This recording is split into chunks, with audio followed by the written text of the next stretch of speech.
How's it going, guys? My name is Doe, and I want to make an axe guide for all y'all because I know the weapons are changing. I know that a lot of things are going to be different in the future, but I think making an axe guide right now will be helpful to those who don't know how to play it or want to understand a bit more about the weapon, and it'll also serve as sort of a time capsule for how the weapon was played during this time period, which right now it is patch 1.2.3. But to get started, I want to say the axe is a very heavy hitting weapon.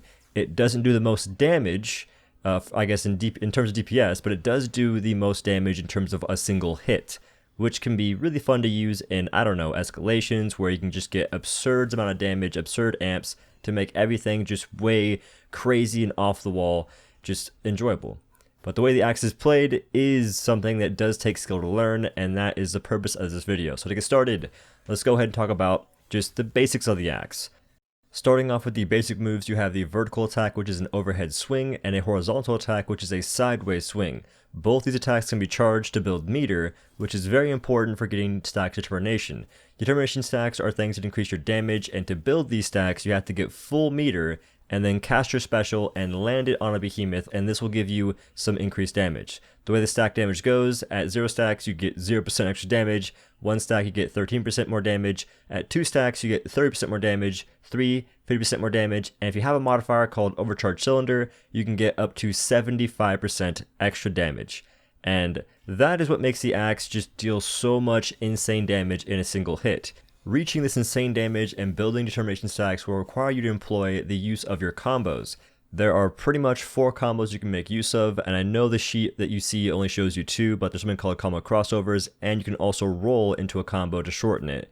The first combo you have is something called Vertical Ripper. This is done by casting 4 vertical attacks, and you can charge the first and third attack in this combo and repeat the last attack as long as you have stamina. Now, this combo is very time consuming, and it also costs a decent chunk of stamina. Stamina in Dauntless is a precious commodity, so this is not a good combo, and most players don't really use it. You can use it for fun, but it's not exactly that practical. The second combo you have is something called Horizontal Edge, and you can do this by casting 4 horizontal attacks, in which case you can charge and hold the first and third attack in this combo. This is a decently useful combo because the first attack in the combo is something you can use to sort of progress on a behemoth while also charging an attack, and charging attacks is how you build meter, so it's very important to do that whenever you can. The next 2 combos are combo crossovers, and all that means is you can pretty much split each combo in half and just mix and match that if you wanna. And the best way to do this, and actually the best combo, comes from a combo crossover, and that is taking the first 2 attacks in Vertical Ripper and combining it with the last 2 attacks in Horizontal Edge. So 2 primary attacks, or 2 vertical attacks, and then 2 horizontal attacks. This is the best way to deal damage and the best way to build meter for your axe. So now it's time to explain a very special mechanic for the axe, which is, I guess, unique to it, but it's also just a scuffed Avenging Overdrive, which is a sword mechanic. But anywho, Resolve is a mechanic that is performed when you charge your attacks perfectly or you cast your specials in a certain way, and what Resolve does is it prevents you from getting staggered or knocked down by behemoths if you are in Resolve state, or if you have super armor, is what some might call it. The name I have for it is something called Pandora's Box, or Pandora's Axe, how you want to say it, because in this case it's a cool mechanic, but it does have some insanely just negative aspects to it. To list 2 major ones, you can't really use Resolve in Trials because if you resolve an attack and you're playing a quote meta build unquote, you'll probably either die or you'll take damage. So on one hand, you die, and that's just GG, like, you know, well played. But on the other hand, taking damage means you'll lose Predator, which is what you'll be running in most freaking builds. And that doesn't make any sense. Like, what's the point in using a mechanic if you'll only get negatively rewarded? Now, the positives to all this, which there are some upsides, are if you're playing the axe in escalation, you're pretty much incentivized to use a cell called Iceborne, which makes you take less damage and also get lifesteal. So this gives Resolve purpose and meaning because you won't take full damage from an attack, and you'll also heal if you deal damage to behemoths or structures or what have you. So that means you can actually employ Resolve as a mechanic and enjoy the playstyle of using Resolve in Dauntless. So escalation gives axe purpose. Alright, all the basics are pretty much out of the way. Now it's time to discuss how the specials and the mods work and which ones are good, which ones aren't so good. So for your specials, you'll start off with something called Flight of Ruin, and this is where you can throw the axe, dealing 60 damage constantly and gaining 2 meter per hit. Reactivate to recall it and perform a powerful attack that deals up to 500 damage.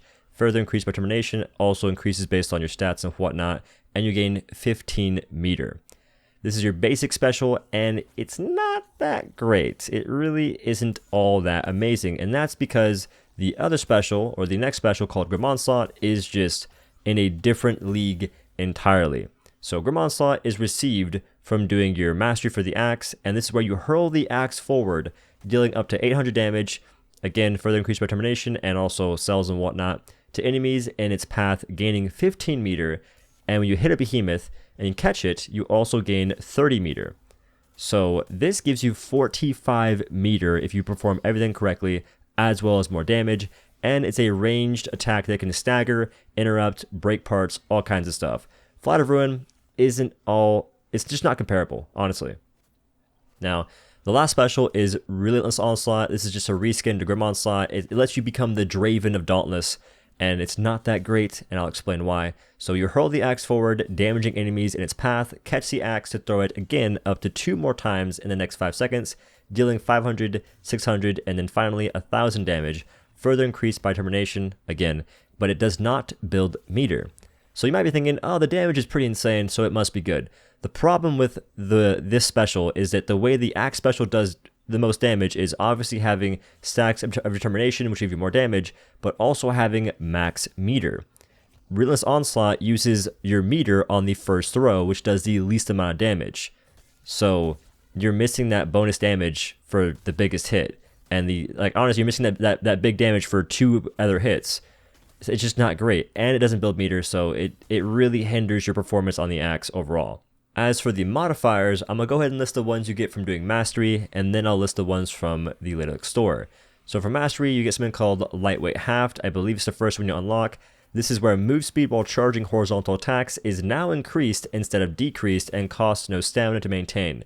This sounds okay, but honestly, it's one of those things where it could just be a freaking quality of life aspect to the axe, just like a lot of modifiers in Dauntless could just be quality of life, but instead it's a modifier, and it's not a bad thing to pick up, but once you get any other mod, you will replace this, trust me. The next mod is Volatile Axe Core. Charging attacks deals AoE damage to nearby enemies at each charge level. So there are 3 charge levels for each charge attack, keep that in mind. And this is a insanely useful mod for fights that aren't super long. Because for the axe, there are pretty much 2 mods you'll use. This being the one for short sort of combat, such as like trials or just doing pursuits and stuff like that, where you expect the hunt not to last forever. The next modifier is Overcharged Cylinder. This is for the opposite of that. Longer forms of combat, longer forms of fight. And this is where Determination can now stack up to 4 times. And I said previously, it can give you up to 75% extra damage. But you don't want to use this in short fights because you can't even build that meter if the fight isn't long enough, which is why it is for the long forms of fights. And moving swiftly onwards to the modifiers from Ladylike store, you'll have Furious Axe Core. Perfectly charged attacks grants plus 15 meter on hit, but no longer grant resolve. This might seem interesting to you because, resolve isn't that great in something like trials, so this might be useful.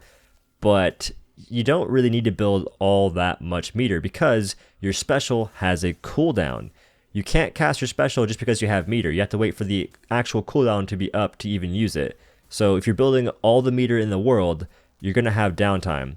And lastly, we have Railsplitter's Canteen, which is where tonics consumed while your axe is thrown have 50% effectiveness. So this is more effective on things like Grim Onslaught and Relentless Onslaught, where you can throw your axe and not pick it up until you want to. But the downside of that is you get benefits for catching your axe. You cannot pop all your potions before catching your axe. You can actually only pop like 1, maybe 2 before your axe is already on the ground, and you lose benefit from that. And if you're using Flight of Ruin, your axe is trying to come back to you, so it's a bummer.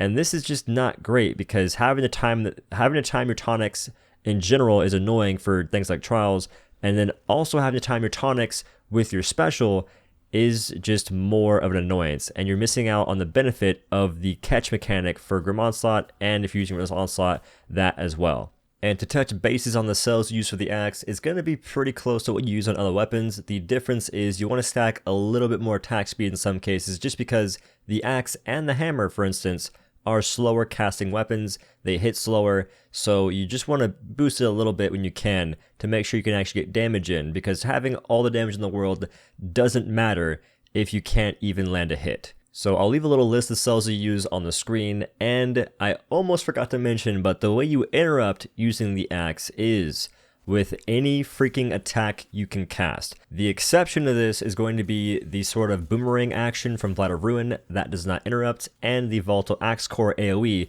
does not interrupt, but every single thing else can interrupt behemoths. It can boop them, it can trigger damage thresholds, all that kind of stuff. And some tips for booping are going to be, if you're charging a horizontal attack, you can face a certain direction and hit a behemoth with the arc, and that is super beneficial to keep you a bit safer. You can also jump and interrupt attacks with your vertical attack or horizontal attack. It's just going to take some practice to do that kind of stuff. But that pretty much wraps up this axe guide, and hopefully it helped you in some way. If you liked it, make sure to leave a like on the video because it helps out a ton. And let me know what weapons y'all play in the comments below, and keep in mind that I will be making guides for all the weapon reworks in the future for Dauntless, just because I like the game a lot. I'm going to keep making content for it.